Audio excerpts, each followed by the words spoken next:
हरे कृष्णा, राधे राधे। आप सभी का आपके अपने चैनल प्रभु कथा भजन में हार्दिक स्वागत है। आज इस वीडियो में मैं आप सभी को वैशाख महात्म का 15वां अध्याय सुनाऊंगी, जो कि इस प्रकार है। राजा ने सारे शहर में यह सूचना कराई कि 8 वर्ष की आयु से लेकर 80 वर्ष की आयु तक का जो मनुष्य मेष की संक्रांति में सूर्योदय से पहले स्नान नहीं करेगा, वह दंडनीय समझा जाकर शहर से निकलवा दिया जाएगा। पुत्र, भार्या, इष्ट मित्र, चाहे कोई भी हो, जो वैशाख मास के धर्म का पालन नहीं करेगा, मैं उसको चोर के समान दंड दूंगा।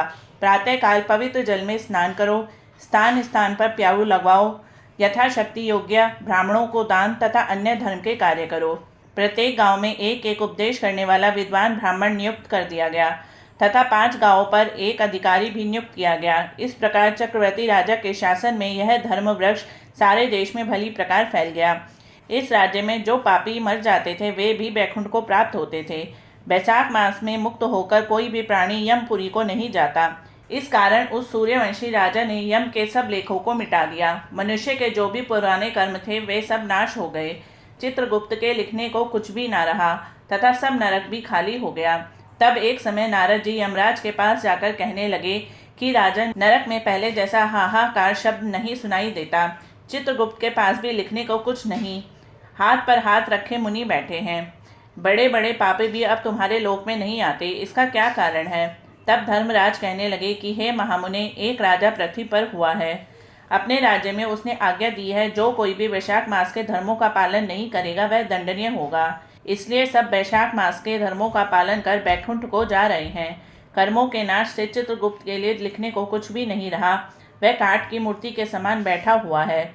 अब मैं युद्ध करके उस राजा को मारूंगा, क्योंकि मेरे पास अब कुछ काम न रहा और सेवक को स्वामी का कार्य अवश्य करना चाहिए। यदि वह मुझसे नहीं मरेगा तो ब्रह्मा जी के पास जाकर सब प्रकार वृत्तांत बताकर निवेदन करूंगा।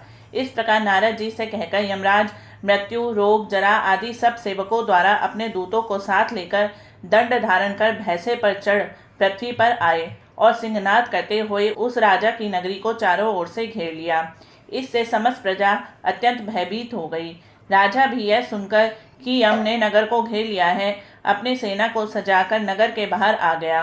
राजा ने थोड़ी देर में मृत्यु, काल तथा रोग और यमराज के दूसरे दैत्यों को मारकर भगा दिया।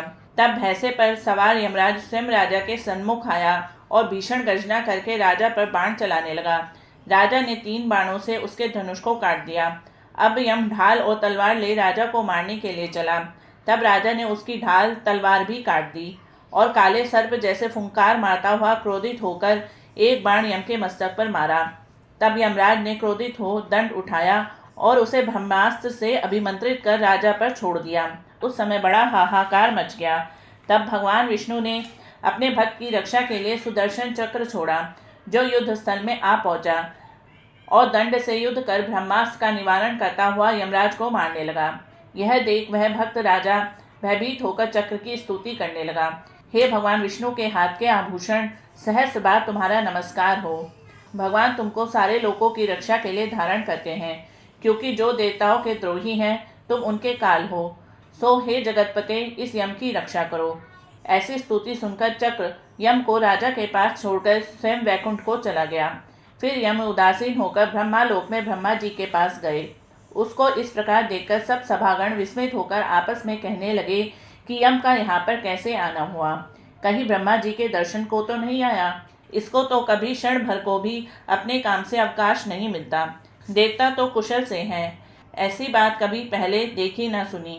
यह सब ऐसा कह ही रहे थे कि तभी प्राणियों का स्वामी और सूर्य का पुत्र यम ब्रह्मा जी के चरणों में इस प्रकार गिर गया, जैसे जड़ से कटा हुआ वृक्ष निराश्रित होकर पृथ्वी पर गिर जाता है। यम त्राही त्राही पुकारने लगा कि हे देवेश, मेरा अत्यंत अपमान हो गया। मेरे वस्त्र व बही खाते फाड़ डाले और मुझको अत्यंत पीटा गया है। मेरी प्रतिष्ठा और मर्यादा सब भंग हो गई है। हे कमलासन, आपके होते हुए मेरी यह दुर्गति हुई। ऐसा कह वह पृथ्वी पर गिर गया। तब वहाँ पर बड़ा कोलाहल हुआ। सब आपस में विचार करने लगे कि जो स्थावर जंगम, सबको खाने वाला, मनुष्य को संताप देने वाला, खुद दुखी कैसे हो गया।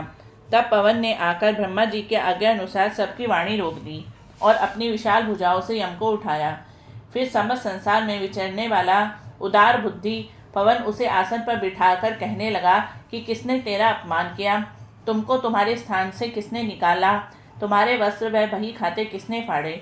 तो यह वृतांत तुम ब्रह्मा जी के सन्मुख कहो, जो सबके पिता में हैं वे ही तुम्हारे दुख को दूर करेंगे। इति श्री वैशाख महात्म 15वां अध्याय समाप्तम।